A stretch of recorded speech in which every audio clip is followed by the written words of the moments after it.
Good morning sir. Good morning sir. Good morning. बैठे. Thank you sir. Krishnakant Kavariya, जी sir. आपने MBBS किया 2014 में. क्या 12th के बाद कुछ ब्रेक लिया आपने? हाँ सर, पीएमटी में टाइम लग गया था मुझे तो. अच्छा. तो एमबीबीएस डॉक्टर हैं, इतना पैंडेमिक चल रहा है, आपका इतना महत्वपूर्ण रोल है सोसाइटी में, ये सब छोड़ छाड़ के आप आईएएस में क्यों आना चाहते हैं? सर डॉक्टर का एक इम्पोर्टेंट रोल है सोसाइटी में. तो सर मेरे सिविल सर्विसेज में आने का कारण है कि सिविल सर्विसेज में जो लेवल ऑफ इम्पैक्ट है सोसाइटी पे वो कहीं अधिक होता है. उसके अलावा सर एक उसकी वजह से सोशल रिकॉग्निशन है, फिर सर करियर प्रोग्रेशन के भी अच्छे अवसर है.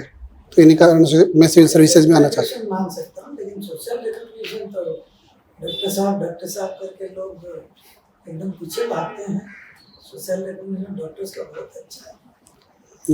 अभी आप कहीं काम कर रहे हैं? नहीं सर. अच्छा. नहीं, आपने एक जगह लिखे recruited. Yes. Medical officer sir, immunisation में काम कर रहा था, मैंने छोड़ दिया.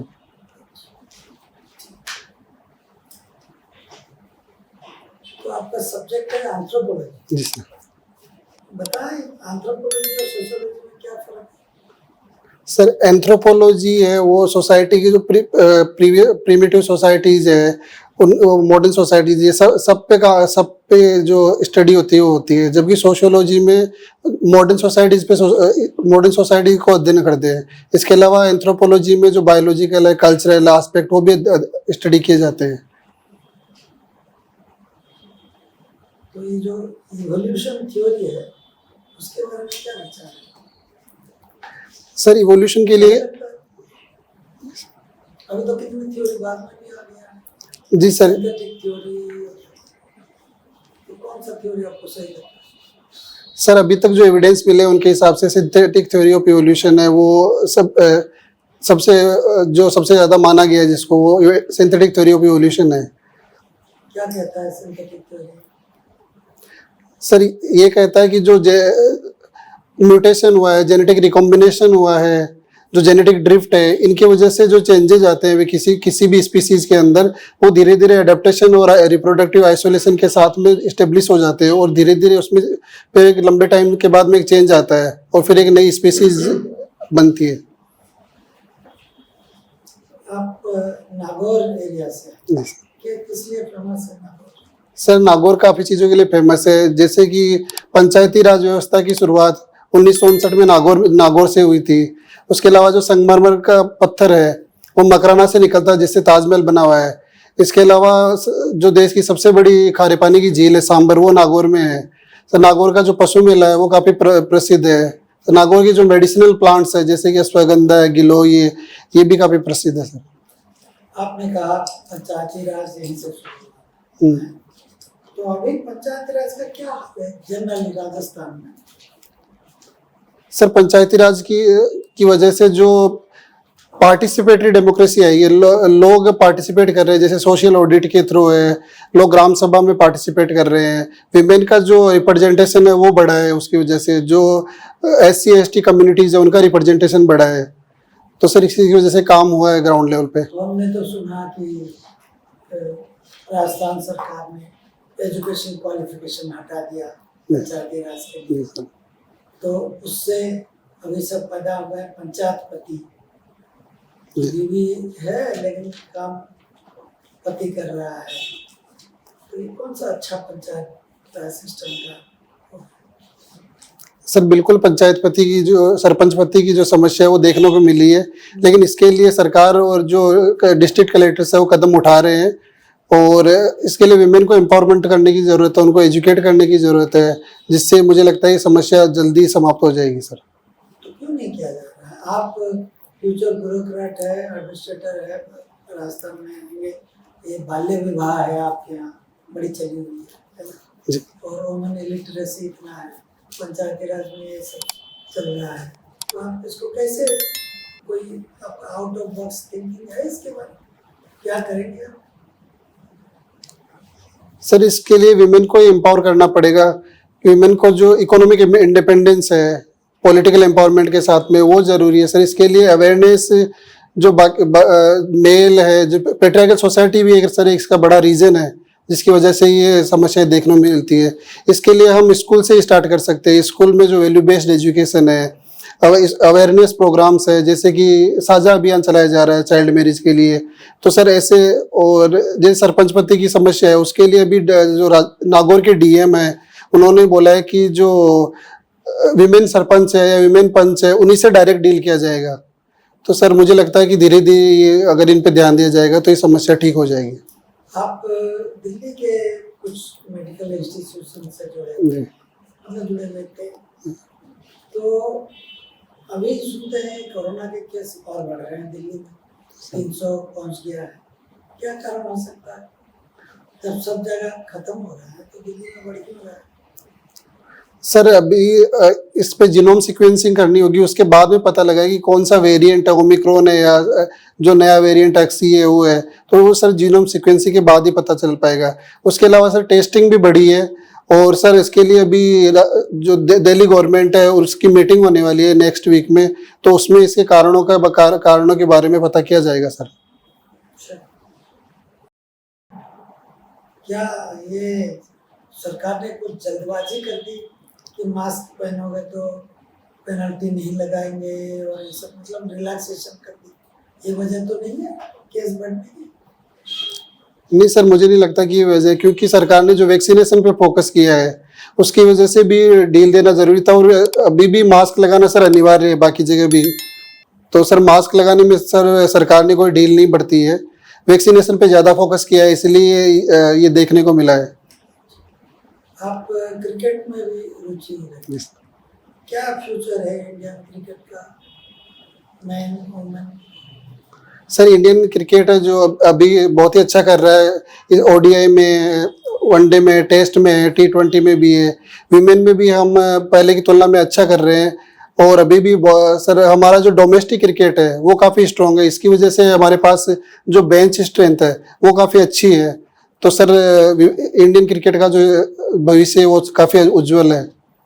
तो ये जो पहले जो हमारी रणजी ट्रॉफी वगैरह था वो टूर्नामेंट होता था, और ये अभी चल पड़ा है IPL, तो क्या ये डिस्टर्शन है कि IPL पॉजिटिव कंट्रीब्यूशन करता है क्रिकेट के ग्रोथ के लिए? सर अभी IPL को हम देखें तो IPL ने जो युवा है उनको काफ़ी मौका दिया है। कई ऐसे प्लेयर है जो अगर वो रणजी और उसके बाद में इंडियन टीम में आते हैं, उनको अपनी प्रतिभा दिखाने में थोड़ा टाइम लग सकता था, उनको IPL ने एक प्लेटफॉर्म दिया है। इसकी वजह से हमारे पास अच्छे अच्छे खिलाड़ी भी आए, जैसे जसप्रीत बुमराह है, रविंद्र जडेजा है, ऐसे प्लेयर्स आए हैं। तो सर मुझे लगता है कि IPL ने पॉजिटिव कंट्रीब्यूशन इस तरह से दिया है। इसके अलावा सर उनको जो इंटरनेशनल प्लेयर्स है उनके साथ में ड्रेसिंग रूम शेयर करने का मौका मिलता है, उनसे उनको सीखने का मौका मिलता है। तो सर ये IPL की तरफ से एक पॉजिटिव कंट्रीब्यूशन कह सकते हैं। Thank you sir.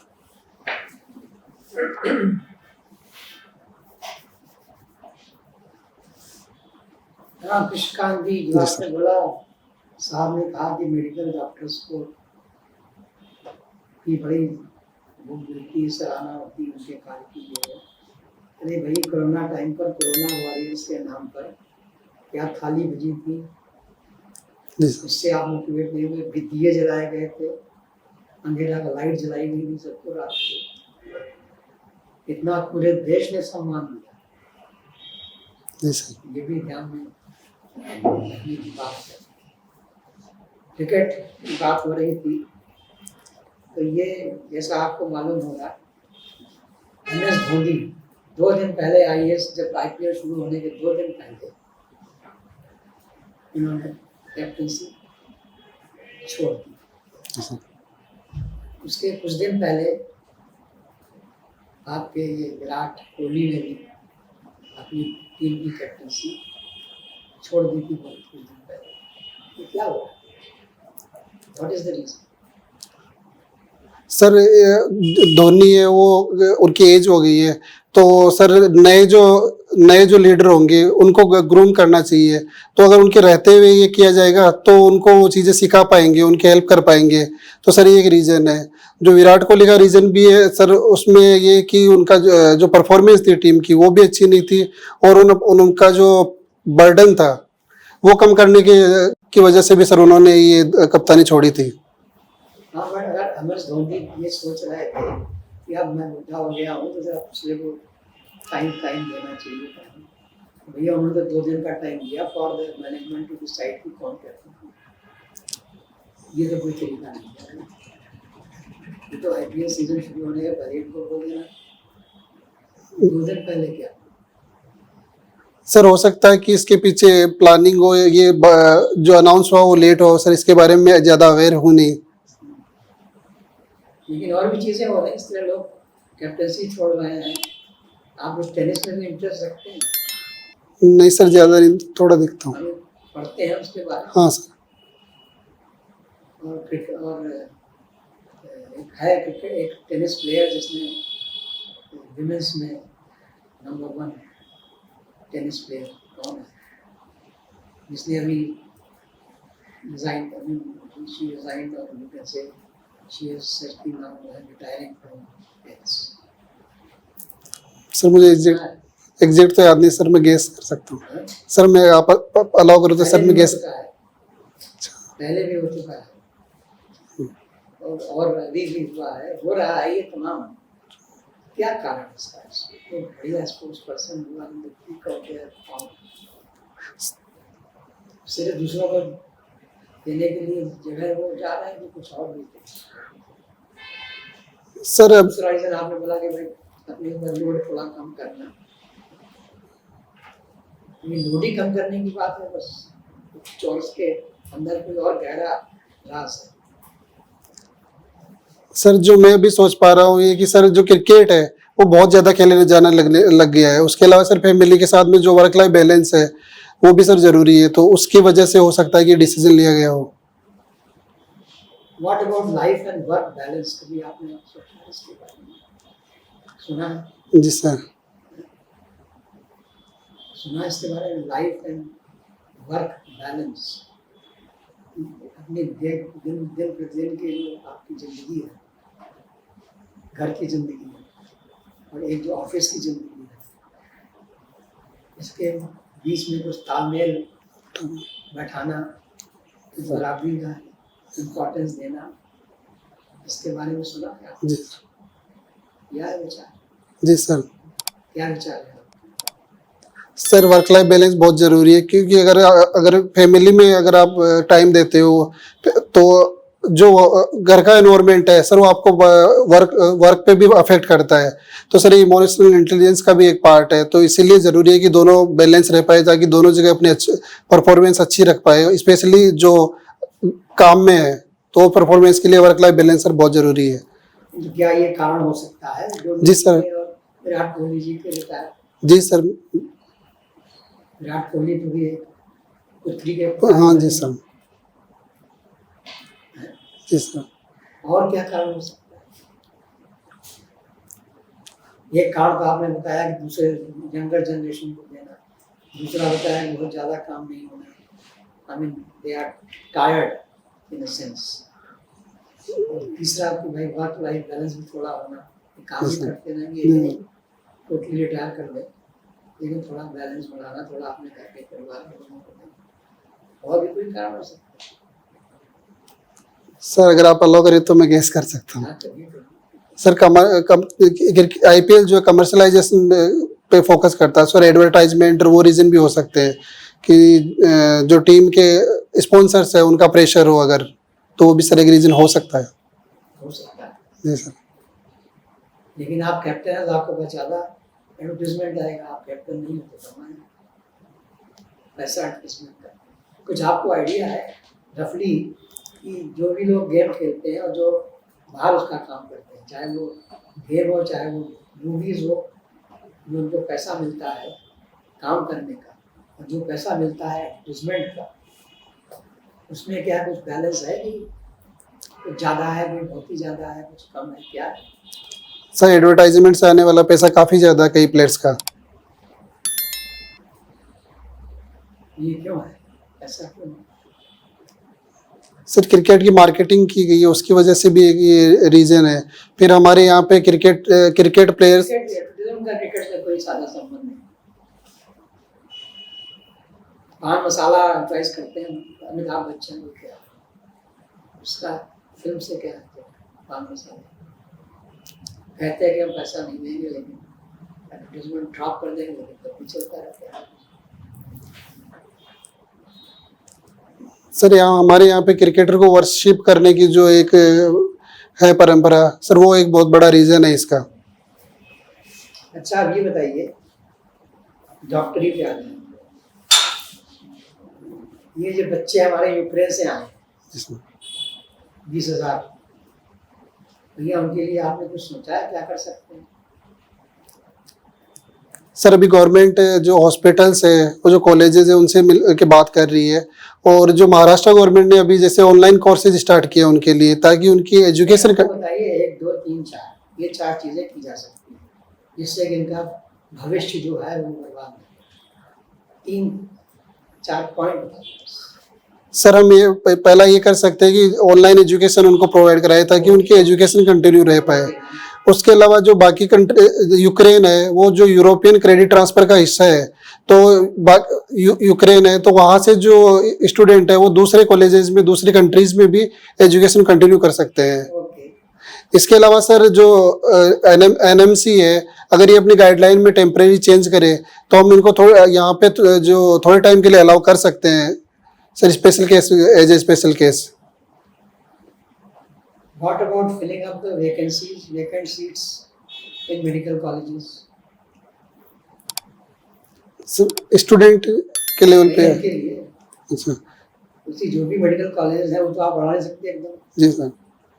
जो है मेडिकल कॉलेज, अगर वहाँ पे कोई सीट वेकेंट है तो वहाँ पर इनको मौका दिया जा सकता है।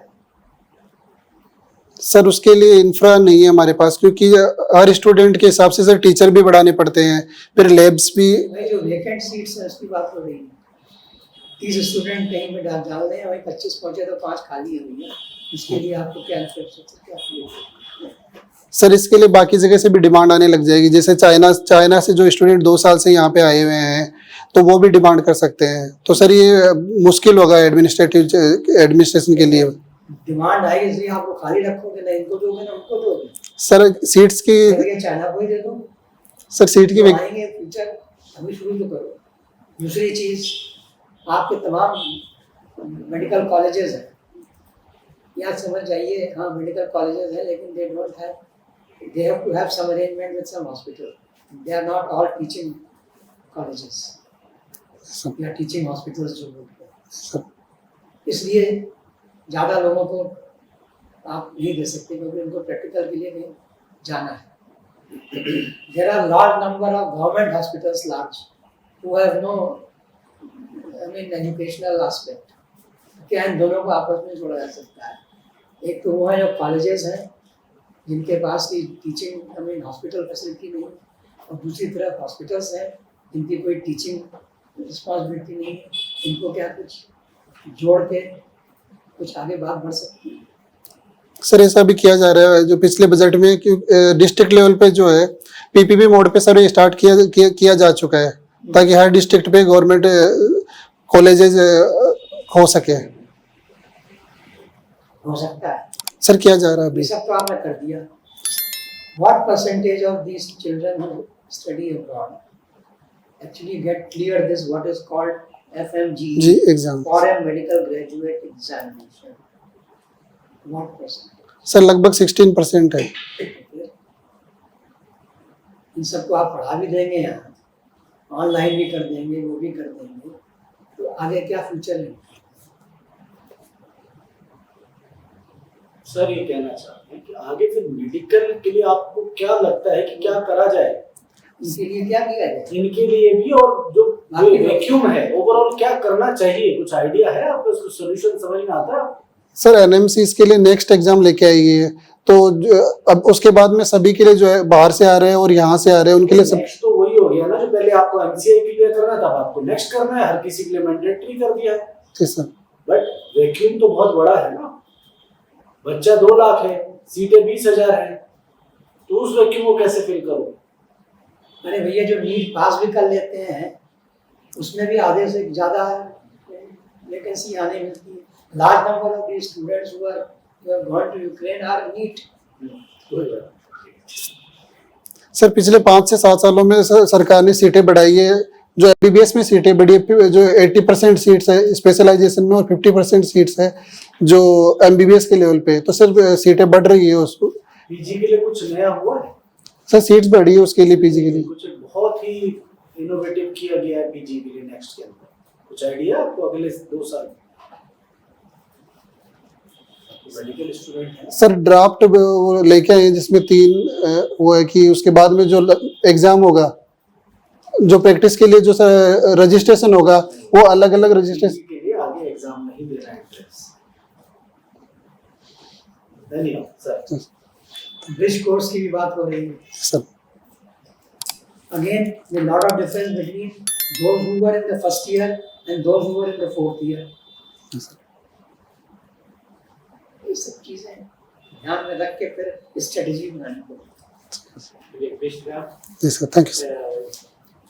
ये आपका एंड्योरेंस रनिंग में इंटरेस्ट है। जी सर। कितने किलोमीटर नॉर्मली एंड्योरेंस रनिंग दौड़ते हैं? 7 किलोमीटर सर। तो इससे क्या what is the benefit of endurance running, मतलब क्या फायदा होता है? सर इससे स्ट्रेस कम होता है। उसके अलावा सर मुझे अपनी जो लिमिट्स है वो पुश करना सीखने को मिलता है सर। यही 2 कारण है सर। एरोबिक्स जो है वो आपको उससे हेल्थ आपकी improve होती है। जी सर। जापान सिटी में और कौन सी ऐसी आर्किटेक्चरल मॉन्यूमेंट्स हैं जो फेमस हैं इसके लिए? सर कुचामन का जो फोर्ट है, कुचामन फोर्ट, वो है एक तो सर। उसके अलावा मुझे ध्यान नहीं है। कुचामन फोर्ट किसने बनवाया था, नाम है पता है? Sorry sir. आपने कुछ दिन काम यहाँ भी किया है वल्लभ भाई पटेल। अच्छा। What is पैलिडोलॉजी? पैलिडोलॉजी क्या होता है? Sorry sir. पैलिडोलॉजी स्टडी होती है। पॉलन ग्रेन्स सुना है? हाँ सर। पॉलन ग्रेन्स का क्या सिग्निफिकेंस है? सर पॉलन ग्रेन्स एलर्जन की तरह रोल प्ले करते हैं। और क्या उसका कैसे चिकित्सा में यूज करते हो आप? सर जो एलर्जन है उसकी सेंसिटिविटी चेक करने के लिए यूज किया जाता है सर। उसको सेंसिटिविटी चेक करने के बाद सर उससे पता लग जाता है कौन से एलर्जन के प्रति जो एलर्जी है, तो उससे उसको अवॉइड करने का सजेस्ट किया जाता है। अच्छा, आप अभी जीनोम सीक्वेंसिंग की बात कर रहे थे। कोविड में सर ने पूछा था कि दिल्ली में केसेस बढ़ रहे हैं, तो आप जीनोम सीक्वेंसिंग कर रहे हैं। एक ह्यूमन जीनोम प्रोजेक्ट हुआ, जी सर। उसकी क्या स्टेटस है? सर ह्यूमन जीनोम प्रोजेक्ट 89 से स्टार्ट हुआ था और 2003 में इसका रिजल्ट्स आ गए थे। तो सर ये डीएनए सीक्वेंसिंग चेक करने के लिए किया गया था। तो इसके बेसिस पे पता लगा कि जो 20,000 जीन है वही काम करती है। तो लगभग 99% जो ह्यूमन का डीएनए है वो सबका सेम है। तो हमें इसको जो रेसिज्म था उसको काउंटर करने में भी हेल्प मिली है सर इसको। और जो ह्यूमन जीन का जो लोकेशन पता लगती है उससे हम ये भी पता कर सकते हैं कि कौन सी डिजीज में जीन रोल प्ले करती है। तो हम सर उससे ट्रीटमेंट में भी हेल्प मिलेगी आगे। जेनेटिक इंजीनियरिंग में कौन सी टेक्निक यूज होती है जीन्स को इधर से उधर काट के लगाने की? रिकॉम्बिनेंट डीएनए टेक्नोलॉजी है सर, CRISPR-Cas9 जो जिसमें हेल्प करता है। अच्छा, ये वर्चुअल रियलिटी का मेडिकल एजुकेशन पे कहाँ यूज होता है? वीआर सुना होगा? जी सर, जी sir. Augmented reality, virtual reality, gaming करते हैं, गेम खेलते हैं, तो मेडिकल एजुकेशन में यूज कर रहे हैं उसका आप लोग? सर मुझे आइडिया नहीं, पढ़ूंगा मैं इसका। बस लास्ट क्वेश्चन ये बताइए कि जो कॉर्पोरेट सोशल रिस्पांसिबिलिटी है हमारी, जी सर। इसका के इम्प्लीमेंटेशन से आप सेटिस्फाइड हैं या आपको लगता है कि बहुत चेंजेस किए जाने चाहिए? सर इसका इम्प्लीमेंटेशन कई जगह जैसे कि हेल्थ है, एजुकेशन है और एनवायरनमेंट, इनमें अच्छा रहा है। पर इसमें सर जैसे अभी कोविड में भी इन्होंने जो PSA प्लांट्स लगाए हैं तो CSR के अंदर काफ़ी PSA प्लांट्स लगे हैं सर, ऑक्सीजन प्लांट्स है। लेकिन सर जो इसका डिस्ट्रीब्यूशन है वो सर अर्बन एरियाज में ज़्यादा है, और कुछ सेक्टर में जैसे मैंने बताया कि हेल्थ है, एजुकेशन है सर, इन्हीं में फोकस है। तो इनको सर जो केस टू केस बेसिस है, जो जहाँ की लोकेशन के हिसाब से नीड है उसके हिसाब से सर स्टडी करके फिर अगर करेंगे तो इसका सर ज़्यादा बेनिफिट हो सकता है सर। धन्यवाद। Thank you sir, thank you sir, thank you.